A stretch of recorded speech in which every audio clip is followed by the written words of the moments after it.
sevgili takipçilerimiz. Hayırlı cumalarınız olsun.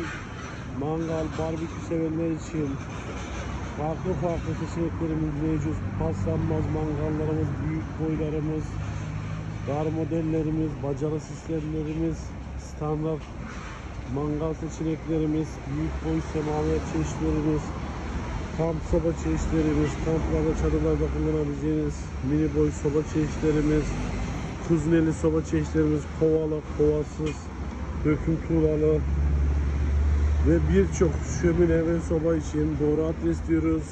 Sobacı Mehmet diyoruz. Yerimiz İstanbul Sultanbeyli'dedir. Her çeşit şöminemiz, sobamız mevcut diyoruz. Dilediğiniz zaman mağazamıza gelip ürünlere bakabilirsiniz. İstanbul dışına da gönderim yapıyoruz.